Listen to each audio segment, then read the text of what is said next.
righty, I have 7:01 on my clock, so let's go ahead and get started.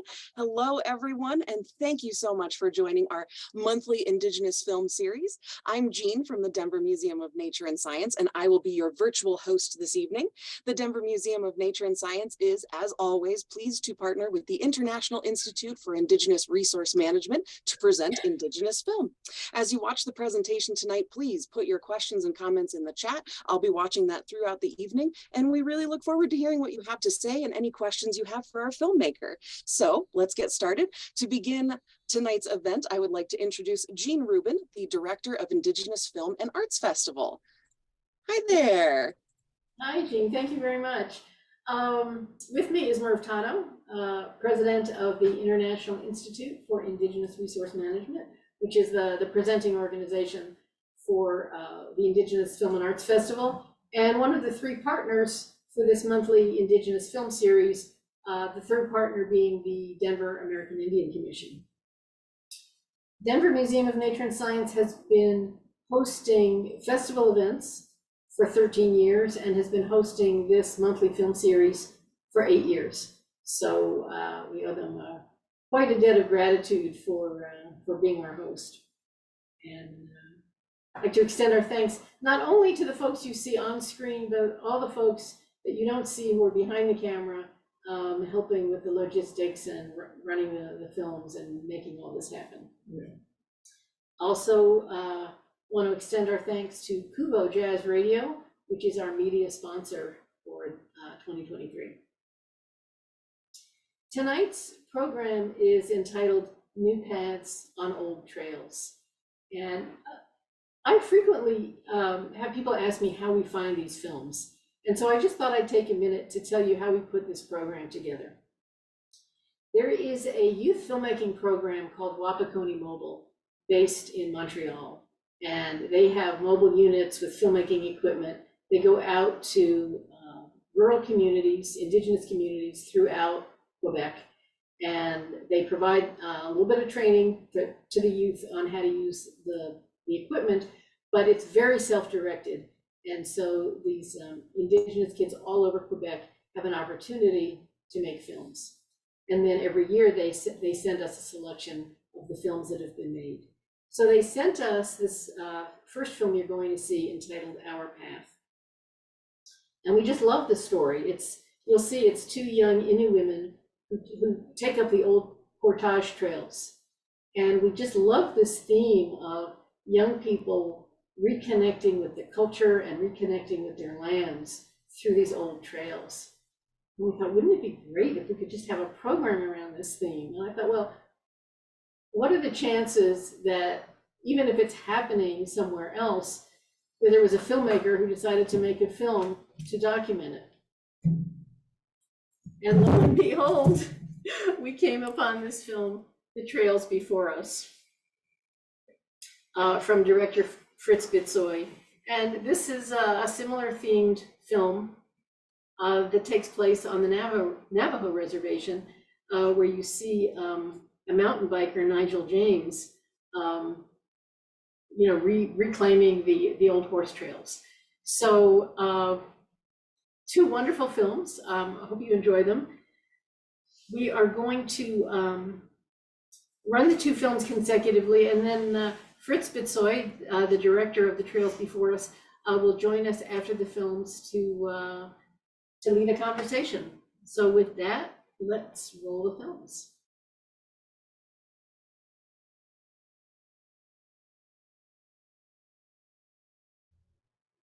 Wow, I love those films. Let me introduce to everybody the filmmaker Fritz Bitsoie. Fritz, thank you so much for joining us. If we were in a theater, you'd be hearing lots of applause right now. Thank you. Hi. Fritz is an award-winning Diné filmmaker, currently based out of Oakland, California. This film that you just saw, The Trails Before Us, has been featured at film festivals all across the nation, including South by Southwest, the Seattle Film Fest, the San Francisco Film Fest, Seattle International, Mountain Film, American Indian Film Festival, and Big Sky Doc Film Festival, where it took home the award for Best Artistic Vision. Fritz is a graduate of the University of Mexico, describes himself as a VHS action film geek at heart. I will let him elaborate on that. And says he likes to incorporate elements from genre films to focus on stories that explore themes of cultural significance within the experience of the modern Native American. So, Fritz, welcome. Can you start our conversation by telling folks about your film path and how you came to make this particular film? Yeah, thanks. Hi everybody. Yeah, it's I'm originally from Gallup, New Mexico. And out in Oakland for about 7 years. Spent a lot of time in the Albuquerque area. I've always wanted to make a film about the Navajo Nation, kind of like in a modern setting. And I think I've always kind of gotten tired of these typical stories of like Monument Valley or something that kind of is the kind of iconography that you're used to seeing in sort of these documentaries. I wanted to play with that. I've always loved Westerns growing up, and so when I was brainstorming about what kind of film to do, we found this story about Nigel, the mountain biker, the subject of the film. We found out about him through a story in the New Yorker, and I started getting excited about the possibility of having a film about a mountain biker who's Navajo, and maybe we could put that same premise in how Western films have like a horse rider and a horse. And I thought it'd be cool to do like a Western, but it's like a Navajo kid and a bicycle. That was like the goalpost that we were aiming for. I'm not sure how much we landed that, but I just wanted to make something that celebrates where I'm from. And I love the Navajo Nation. I love the people. I love being able to go home. And I'm always excited to share stories about these kind of experiences. And I didn't really know that there was a mountain biking community out in Arizona until I met Nigel. And it was just a really beautiful slice of life that I feel so grateful to have been able to be a part of just for that short week. But for sure, this film came out of a place of like great care and respect for Nigel and his family, of like my culture. And I just wanted to make something that really celebrates that, especially in a time when, the pandemic was happening. There was a lot of like heavy stuff, and I'm not saying that those kind of stories are unimportant. They're essential, but also these celebration type pieces are just as important, I believe.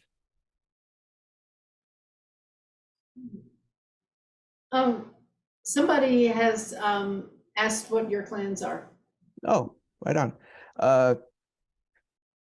Kabahan, Nishla is my mom. Not Odene Techini is my dad. Sinajini the Chanela, Ashche is my che. Where do you want to? Oh, my turn. Your Okay. turn. Go ahead. Yeah, thanks for asking, by the way. Yeah, so it's nice to.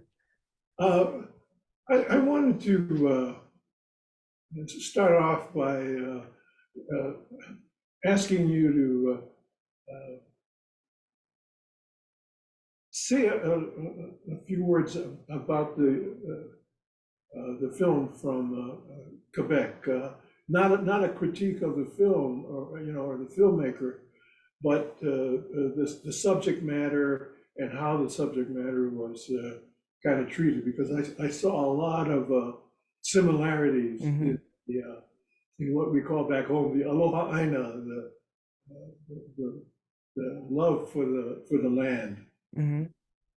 Yeah, I think just from my initial impressions, I definitely feel that there's this a great reverence and admiration for one's culture and the stories that were told, and there's a desire to get closer to that. I think for a lot of like my generation, or people who come from families who have experienced the boarding schools. I think we've grown up hearing stories about about our own like traditional ways, or a time of life when that that I would like to go back to, or that things that make my identity feel so much more important to me. Is a desire to um experience that, or at least get a chance to um get to know a side of myself that maybe that I wish that had a bigger part of my life. And um I think that these trails very much are metaphors for our teachings and for things that were taught from a young age, and things that have existed before us, and how it's our responsibility to keep them relevant, and we need to take care of them for the future generations. And I think those two things are what I kind of felt bridge our films. What I appreciate about the film is, if you will, a kind of subtle way you've got messages. It's not one of these kinds of documentaries where they're kind of beating you over the head with, here's a culture. But for example, your decision to start off the film with the narration by the grandmother, to me was significant. But can you talk about why you made that decision? Yeah, thanks. That's a good question. Like the Navajo Diné culture, we're matrilineal, and so I wanted to open with Nigel's my son, or his grandmother, to I wanted her to open the film because like in certain ways she's like introducing us to the land. It's all hers. And um and there was all this also a desire to have it all in the Diné language, um to just have it be heard, and to have people hear it. I don't think a lot of people get to hear the language. And I think one piece of feedback that I received about that decision that felt really good to me was someone had said that it was nice to hear the language that usually when there's indigenous languages being spoken in film, it's usually with a prayer, or it's usually like in that kind of like context where it might be in a Hollywood movie where someone's doing a prayer over somebody or something. It's something kind of like it's a little mystifying. It sounds mysterious, or it kind of adds to that like stereotype. And I just wanted to make something that was just kind of really grounded. And also, if it even lends into a little bit of Japanese films, like the old samurai films. Like I love those old movies because there was these beautiful shots of nature, and you have these like these characters talking about nature, and the relationship between humans and nature. And I just always adored samurai films for exploring that. And I did find a lot of similarities in the philosophies of like of the importance of nature, and the role of one's mind and all that stuff, sort of stuff. And so when I talked to Nigel's grandma, I did think like it'd be kind of cool to make it look like a samurai movie in a way. And so all these pieces went into that. So yeah, but I'm glad he saw that. Yeah. Yeah, thank you. The other, again, you didn't have to say, here's Nigel, and he's a very culturally attuned, very traditional person. That close up of him carving the handle for the gourd rattle. Mm-hmm. Again, a very subtle, but it was to me, it was a very strong message as to who this young man is. Can you speak about that? Yeah. Well, the kind of symbolism that's kind of embedded in that in the gourd rattle as well? Mm-hmm. Yeah, that's another good question. Yeah, having Nigel show us things that he does outside of mountain biking was important for us to kind of explore more of who this person is. And showing him that he was carving the handles for gourd shakers. His family is they practice with NAC, or Native American Church, and I wanted to make the film accessible for people who are not Native American, but also like I wanted it to have these little nods to people who are, so if you are part of that world or you are in these communities, what Nigel's doing, and because otherwise I think like if I was over explaining it, or if I was trying to try to describe what Nigel is doing, I'm not the final authority um on the protocol, or like the meanings of these things. I know that they're important to Nigel, I know they're important to his family, and so I felt that it would be better just to kind of leave it a little bit open to investigate, because if you are curious, you can always ask more questions about it, you can have more discussions about it. Otherwise I felt like it would have been a little exploitive. I don't know if that's the right word to take Nigel's involvement with creating these instruments, and trying to make it sound like it's something other than how he sees it. And also Nigel is very soft spoken, so I think it was better for me to show him carving, because you see how he does something, how he you see his approach to in many ways how he rides his bike, how he is with his family. He's very quiet, very soft spoken, but very much a deep thinker, very much does things with care. So I think that scene helped with that. Yeah. What I like about your film and the other film as well is that it's embedded in the film are just a multitude of things, for lack of a better word, that can take you very deep into, in your case, the Navajo people, traditions, etc. But it's done, as I say, in a very subtle way, and so I look at these kinds of films that says, in a sense, they're very demanding of the viewer, because you're not going to spoon feed this, in a kind of a National Geographic way. It's going to be there, and if you have any kind of question, the internet is there as well. So Yeah. I appreciate that. Yeah. That for me, that it's a real significant difference when between seeing a film from an Indigenous filmmaker. There's so much respect for the people you're working with, making the film, in people in the film, but also there's a respect for your audience, that you expect your audience to be intelligent and observant, because these, I always feel like I badmouth National Geographic, but since Murph said it first, they want to beat you over the head with, and now this is what you're seeing, and now this is what you're seeing, and now this is something else you're seeing, and we're seeing it. We don't need so much, this outside commentary, which is really what to me separates the Indigenous film that we love, and the ethnographic film that we never screen.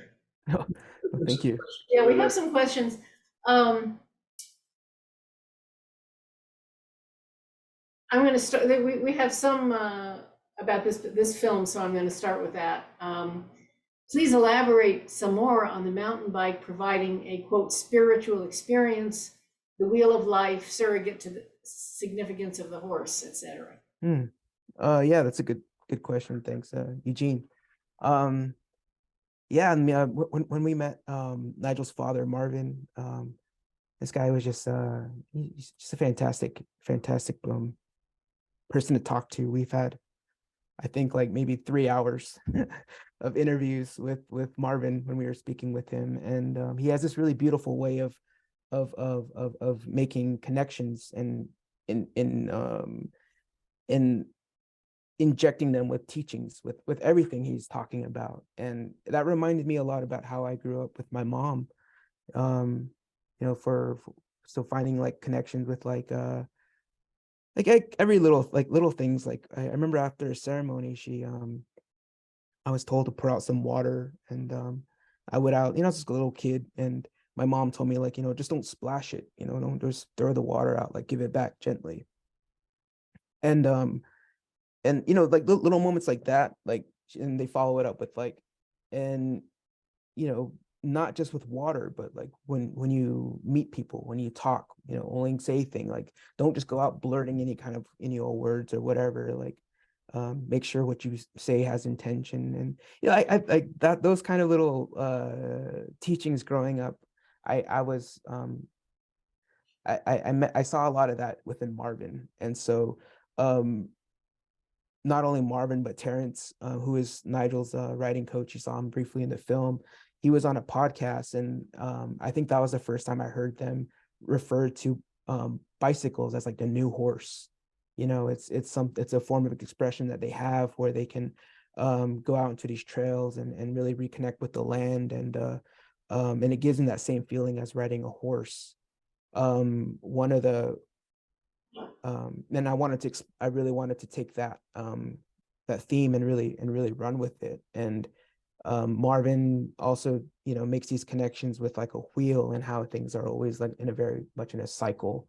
We have like the 4 directions. We have, when you enter a Navajo home, you go in clockwise. Everything always has this kind of connection to like a wheel or cycles. And I just thought that was a really beautiful thing to touch on while we were making this movie. Yeah. Oh, I'm so happy people are enjoying the film. I'm just reading the chat a little bit. Yeah. So a couple of people want to know about future projects. One asking specifically, will you continue to showcase Navajo people and/or events? Yeah.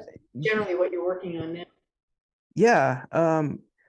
People say like, you should write, you should tell stories about things, and I am continuing on that path. I was actually wanted to follow up this film with another documentary piece about a medicine man. I'm really fascinated with medicine men. I grew up traditionally, going to a lot of ceremonies and taking part, and I was curious about, exploring that role in Navajo culture in like contemporary times, but that led to a lot of like, discussions about what can be filmed and what's respectful. So eventually, after a lot of planning, I decided to switch over, and now I'm developing it as like a fiction film.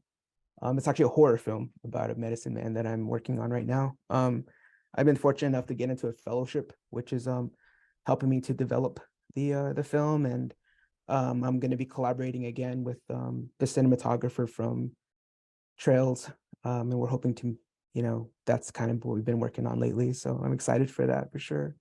I think, like, a lot of the friends that I grew up with, or like a lot of other natives that I met, I truly believe that we're all cinephiles at heart.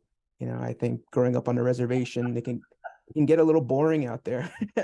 So you watch a lot of movies, and we all have the uncles who have like the cool VHS collections with like all the action movies and a lot of movies that we're not supposed to watch, but we all love. I think when I was a kid, RoboCop was my favorite movie, and I was like 6 years old. So I think making those kind of stories, making those kind of movies, telling those kind of stories is what really excites me. And also just, doing my part to contribute to tell a story that's authentic, that makes our people feel heard and represented in a way that celebrates who we are, and just just doing what I can to just help us be seen and contribute I don't know, who we are and all of our beautiful, messy, complicated, stories that we have and who we are. So I'm just happy that I could have made something and could share it with you all, and just happy to be here. Yeah. Oh, go ahead. One of the more powerful moments of the film, I thought, was you had Nigel had the voiceover, and you saw the his his comrades are going down the mountain, and I thought that that was talking about the sounds and what that meant. And the part I especially liked was that when the wheels left the earth, there was that silence, Mm-hmm. And that was a powerful moment for him. And then you got back on the earth again, and then it was a different emotion. How did that happen? And as Yeah. a filmmaker. As we were making the film, and we would have interviews with Nigel. I made the decision early on that I didn't really want to show Nigel sitting like how I am. You watch some documentaries and you have a person like sitting framed like this and he's talking to the camera. We just had that with Marvin and Terrence, but with Nigel, I wanted it to feel almost as if we're like entering his like we're inside of his head in a way, like we're just hearing his thoughts. And I liked how when he was talking about what writing does for him or what he really enjoys about it, I was thinking about how most times he's by himself when he's out writing. He likes writing with his friends, but out in Huck, Arizona, he does ride these trails by himself. And I really thought it was beautiful that, he saw these jumps as like opportunities to just kind of be in his zone and everything else is gone. And and I just wanted to kind of have these little daydream sequences, and the jump was one of them. I think the other one is when we see the windmill and it's showing the land, and we shot all of that on film. So we took out some film stock and we shot that on actual some 16 millimeters where we shot it on. And so it was very purposeful, some of those shots. Yeah. It's beautifully put together. The Yeah, voiceovers yeah. and the shots and the cinematography is spectacular. Yeah. Someone just as like a comment here that particularly like the drone flyovers, the long takes and panning views. Yeah, thanks. Like for sure, Leo Mako, our cinematographer, he's great. He's a really close friend of mine. He's also out here in Oakland. I really trusted him with his approach to visuals. I remember bringing I was just showing a lot of postcards, like these vintage postcards you would find in like diners on Route 66. And my idea was like, let's have the camera look like this. Like I want to just see postcards. We're not going to move the camera. We're not going to have like these when people think about mountain biking films, they think like action, they think like Mountain Dew and hard rock guitars, that kind of thing. Like I didn't want any of that. I was like, let's keep the camera as still as possible. Let's just have these postcard images and Nigel just riding through it. But of course, when you're making a documentary, you have to kind of just go with the flow and understand that not everything's going to go according to plan.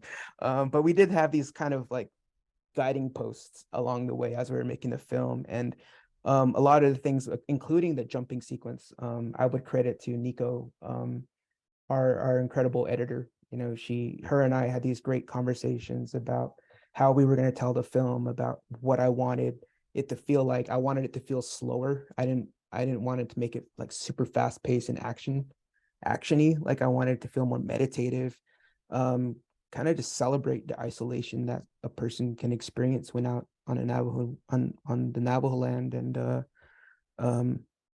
there's one of my favorite shots that we got out there was Nigel was coming down the hill, and Leo, the cinematographer, was like, hey, how should I film him? And what should I do? And I told him, like, there's a little branch. And I told him, like, just focus on that. Like, don't worry about Nigel, just focus on the branch. And he just got that shot of Nigel, yeah, hitting the branch. Because I like how, nature doesn't need an audience, it exists with or without us. And Nigel is, interacting with the land by riding his bike, and it's just these little things. It was just fun to play, and just have these ideas of like, hey, can we do that? Let's give that a shot, see if that works. And I'm just happy that I was given the opportunity to play a little bit. So can you talk a little bit about how your musical choices fit into that overall vision? Yeah. At the time, there was a band along, I believe they're Mongolian. They're called the Who, like HU. And I was really like digging how they incorporated like metal or like kind of like blues structures, but they were using their own like instruments and using traditional throat singing. And I was like, this is so cool. Like, what if there was like a Navajo band like this, or like what would peyote music sound like if it had different instruments? Or how I just was just kind of thinking like, how can I, what can we do in this part of the music? So we found this, so we collaborated with this wonderful composer who took all of the ideas, and he really came up with these really beautiful abstract pieces. I'm really happy with how the music came out from there, because I knew I didn't want to have like flutes or shakers or drums or that kind of stuff that was kind of typical in some documentaries, and I just felt I wanted to play and do something a little different. He did a really great job. I have to commend William for his work on the piece and his patience with me. It's quite a position to be in, to direct a film, and people who are helping you with your project, they care deeply about it, and they're showing you something they're really proud of. And one of the parts about being a director is saying like, it's really great, but it's not the direction we're heading to. Can we go somewhere else? And having that trust was something I was always aware of. And I'm just really proud of like how everybody all came to collaborate on this piece to make it happen. So it's really good. Yeah, the result is fantastic. Yeah. We have a question here. Yeah. We have a question that's it's taking us back to Wheels. Really enjoyed, really great film. Enjoyed it and appreciated seeing Diné people traveling on wheels in the landscape. So many vehicle commercials have been filmed in Monument Valley and elsewhere in the Four Corners region with no reference to the Navajo Nation and people. Yeah, that's true. Remember even in Mission Impossible 2, like Tom Cruise is climbing the side of Monument Valley, and it's like, for what? And then also those places are like sacred, like I don't even know if I agree entirely about these Jeep tours that go through them. A lot of our stories do contain these areas, and so I also purposely didn't really want to use Monument Valley either, because we've kind of all seen that already in the John Ford Western films, and we've kind of seen that in the commercials. And I think when people think of the Navajo Nation, it's not uncommon for people to say like, oh, it's a place from Forrest Gump, or or the Mittens in Monument Valley. So I did want to show other places like meadows. I wanted to show green. I wanted to show the different colors of the rocks, and just how varied it can be out there, and just kind of play with people's expectations of like, whoa, that's the Navajo Nation. That was a fun thing to try to capture. Question about your upcoming project. Is your horror movie about the medicine man going to be in the same location? I would love for it to happen in probably like maybe the the bridge between not exactly I-40, but there's the road that goes from like Flagstaff down to where like Burnside or like Delcon, Arizona, that area. Or but if it just kind of depends on where we're able to shoot. But I do like that area, or maybe even like along 491, which was previously known as 666. It varies, I think a lot depends on that area, but for sure I want to have it in the Navajo Nation. And but most of it would take place inside of a pickup truck. And one of my big ideas for that one is like how a lot of these sci-fi films with like an astronaut inside a safe space rover is nice and comfy, but the outside is all hostile, and do the same thing but with a pickup truck. And the outside looks threatening. But yeah, it varies. Yeah. This is a real treat to get into the mind of a filmmaker, in one case looking back on a film that's completed, and then on the other hand looking forward to one that you're still kind of mulling over. Yeah. Thanks. There's so much, you can put up a film for people to see, and it's a great film, and it's a great experience to see the film, but it's there's so much more to learn when we have someone like you come on and share all these experiences and what goes into the film. Really, Yeah. Thanks for giving me the chance to for more people to see it. And I'm happy that it's it resonates with folks. I think like I didn't know there was such a large mountain bike community out in the Navajo Nation. I'm really am happy that they let me in and tell their story. I think something about documentary work is that it's incredibly transactional. It's like Nigel and his family were gracious enough to share their story and to get it told, and to give me that trust that I would tell it as truthfully as I could, or in a way that they would be that they would approve of. Not only them, but my mom too. I think if this film came out, my mom was like, "That's not how we are," like that for sure was something I was conscious of. Is just trying to do them right, like from the very beginning. This whole thing was the whole concept came from good intentions, and I just try to keep that thing going along the entire time. You're gonna read Yeah. Bill's. Bill, Let me introduce yeah. Bill Thomas, who's from Honolulu. Bill is with NOAA.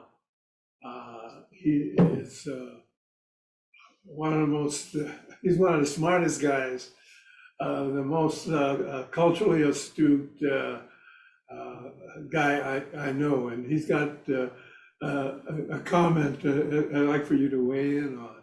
Okay, I'll read it so everyone can hear it. It's an encyclopedia entry here, so it'll take me a minute. And I'm not gonna tackle the Hawaiian language because I don't want to mispronounce things. So back to the mountain biking. I love the imagery of making the beaded gourds, feeding the horses, and riding his bike, seeking the ancient paths of his ancestors. It reminds me of what we are taught by our kupuna ancestors in Hawaii. You want to say that? Which literally means the time in front. Okay, however, in our thinking, it describes the time that came before this time in which we live in. In the same vein, Hope literally means the time in back, or from a Hawaiian perspective, the time which follows this time in which we live. It tells us that we need to stand firmly in the present, with our back to the future and our eyes fixed upon the past, seeking historical answers for present day dilemmas. In other words, one has to know where they came from in order to know where they're going. Mm. He says, we must be related. Yeah, thanks for that, Bill. It's funny that you put it better than you said it better than I could, and how we arrived at the title for this film. The Trails Before Us definitely has double meaning of, like, not only the trails you see before you as you're on top of a hill about to attack, it's also the trails that come before you, and acknowledging your past, and how that shapes your future. So that's definitely what we were thinking about when we arrived at the title for the film. I'm glad you mentioned that Mongolian band, because they are overtly and powerfully political. Mm-hmm. They are they're more than nation builders. They are pretty much strong nationalists. Okay, but I look at your film, and I think of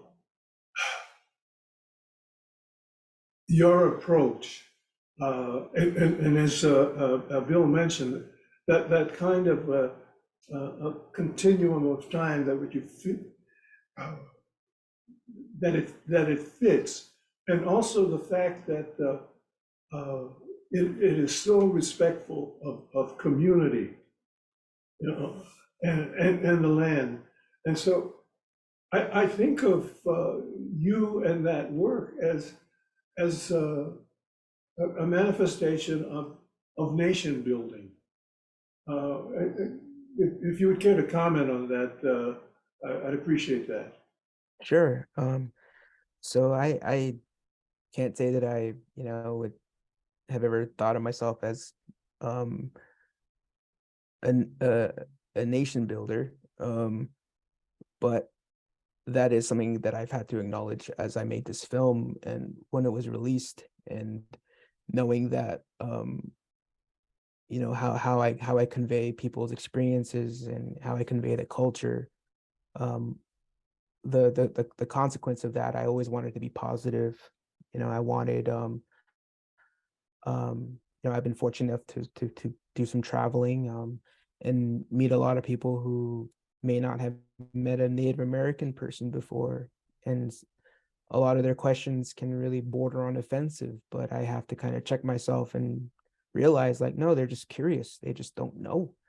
And so what am I doing to help inform people, but also take care of the stories and take care of the representation, and ensure that nothing gets misconstrued or nothing gets over romanticized, or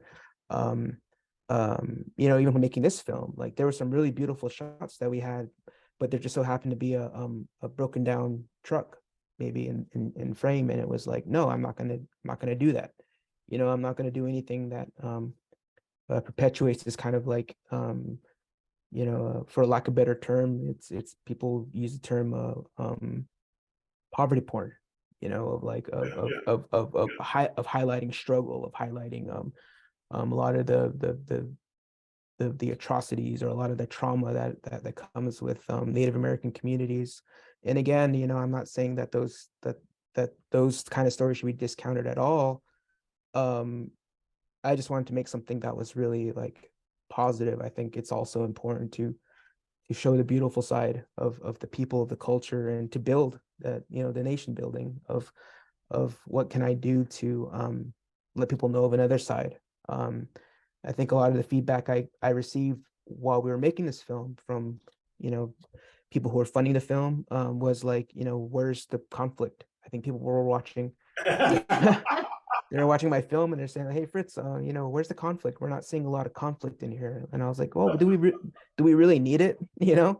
Like, can't we just have an example of, like, a really positive relationship between a father and his son? And really kind of celebrate that. That we can help normalize this, instead of making it seem that, needing that whole arc of, like, oh, but Nigel has all these things that he's facing that makes it really hard for him to do what he loves. It was nice to do something that just showed the power of community, that showed the power of a loving family, Yes. of really being proud of who he is, of his language, of his teachings. And that, yeah, so I think a consequence of all of that, of going into this film is, hoping to build a stronger nation and to contribute, in some way to that, if I can. So you told the story that you found. You didn't go in there with the idea of, I need a story about conflict. I need these elements and I need conflict. And I think some filmmakers, if they have an idea of what they need, they look for it, they edit Right. for it, right? Right. They try to create something that isn't necessarily there. Yeah, because I think this is maybe the fourth time I've seen this film. Okay, this is the first time. This right now is the first time I noticed the power lines, and I said to myself, "How did I miss that?" Because if you know Navajo, you know that is an issue of contention. There's tension there. The fact that you've got all these power lines going across the res, and then so many of the homes are without any power. So that occurred to me just today. Well, I can't say that that was something that I was conscious of out there, but I think, one indirect thing about making films is, that there is an opportunity for people to hopefully, when I'm making a film, I can leave enough threads for people to watch it with repeated viewings, and and it can start these kind of conversations. So No, I wouldn't have brought it up except that you were if somebody looking for tension. I said, no, I just saw one. For the sequel. Yeah, and to go back to what was said earlier about going into a documentary with a plan, of like the kind of story you're looking for. I think one thing about documentaries is like it's kind of the jazz music of filmmaking, in my opinion. You kind of go in there with like a really vague skeleton of what you want to get, but you have to, the scary part and the exciting part is allowing it to become its own thing, and to be like, oh, I was coming out here just to have an exploration with Nigel and what he enjoys about mountain biking. But then while we're out there, we discover that there's way more riders out there, and we discover that Nigel has this really beautiful connection with his family, and we learn, whoa, there's even these old, like, we knew that he was using sheep herding trails, but we didn't know that like the trails that he was riding on had these kind of stories connected to it that his grandmother was sharing. So a lot of beautiful things came out of this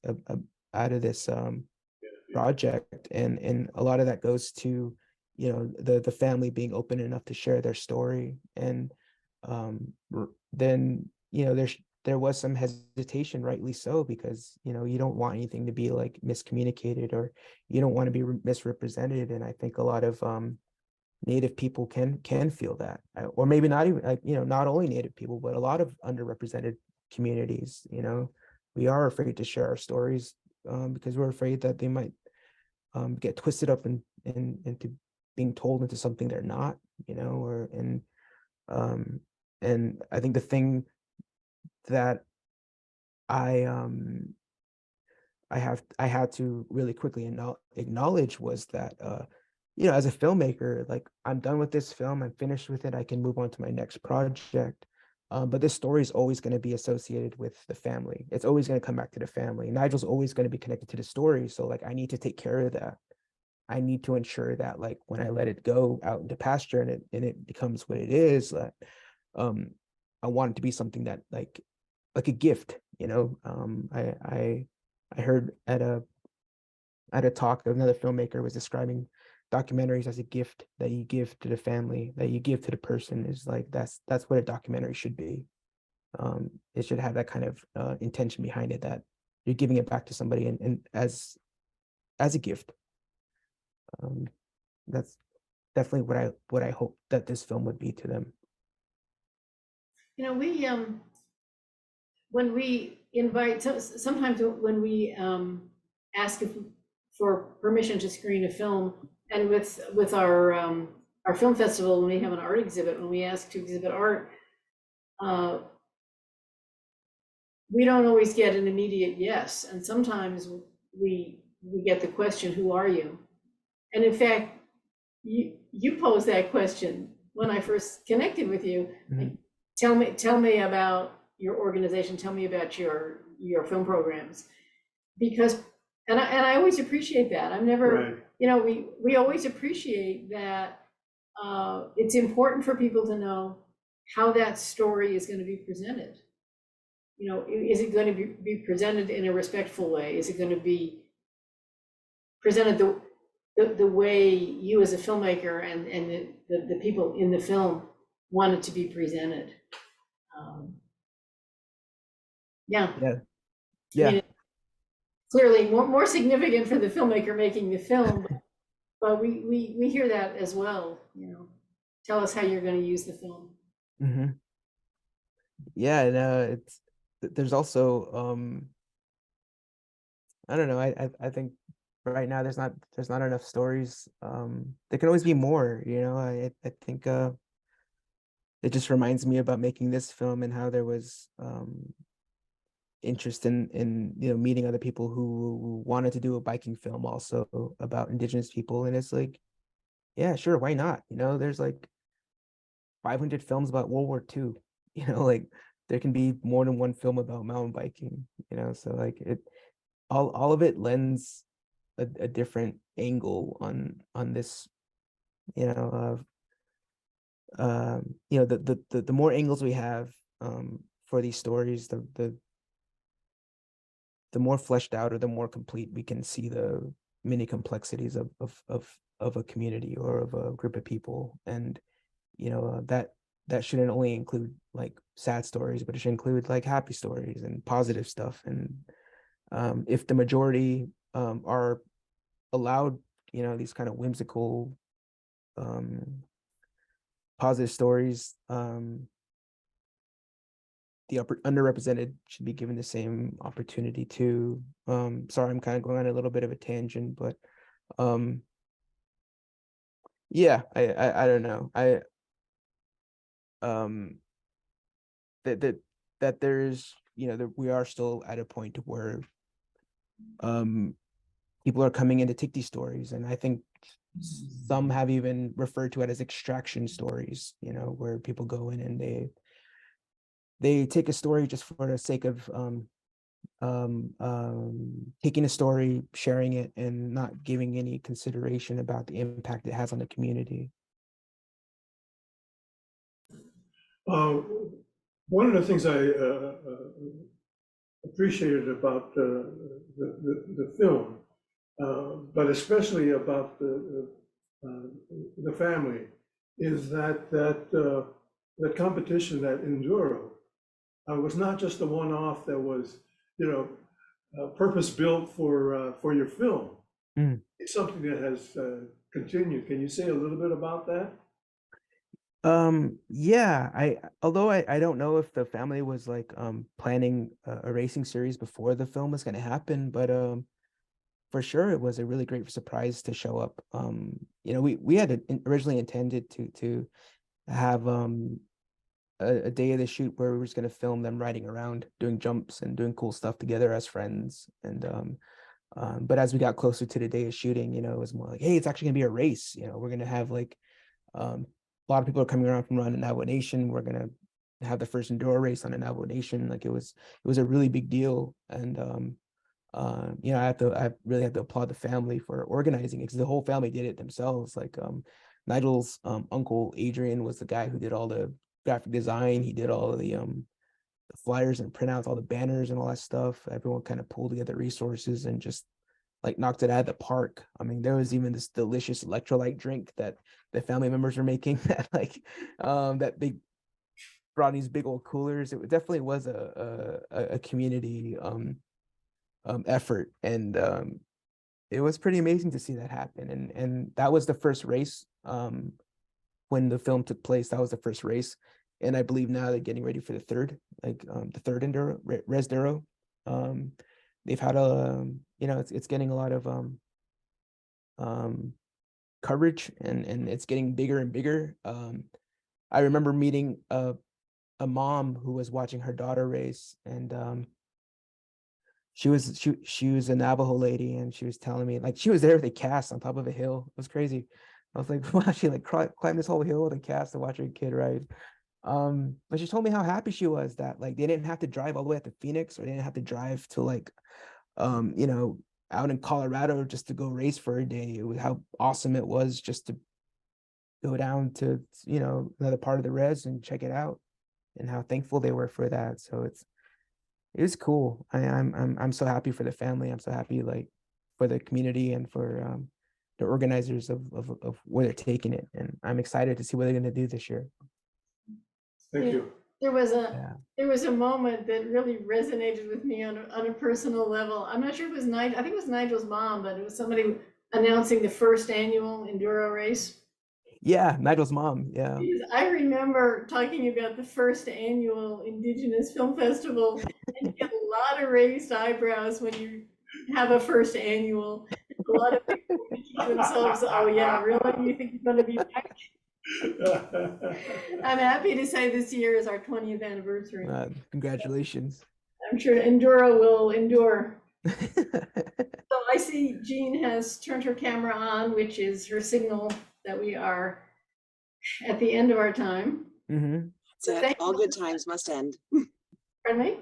All good times must come to an end. And so thank you, Fritz, so much. We really appreciate you taking the time to share all these thoughts and insights and experiences with us.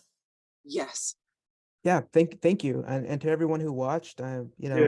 Thanks for checking it out, and I really appreciate your comments and questions. Yeah, thank you so much, everybody. Yeah. And oh, I see Jean just put your Instagram back in the chat so people can find it. Right on. I looked away from this discussion for approximately 30 seconds to follow Fritz on Instagram. This was a really, really great discussion. Thank you. Thank you so much, Fritz, for joining us. Of course, Merv, Jean, thank you very much. Is there any last words before I take you off screen? Thanks to our host and to the audience. And we're going to be virtual again in May. And then in June, we're back in the DMNS Theater. So we'll see you all next month and beyond. Excellent. All right. Yes. Thank you, Jean. Thank you, Merv. Thank you, Fritz. And thank you, everyone, for sticking around. Thank you for joining us tonight. As Jean was just saying, the event on May 10th will be virtual again, so I will see you back here at the usual time. If you enjoyed tonight's program and would like to support the Indigenous Film Series, I just put a link in the chat for our virtual donation bucket. If you have the means, we would appreciate any help that you can give. And of course, we appreciate you all helping to make these films accessible for everybody. So hopefully we will see you again in May. Thank you so much for joining us, everyone.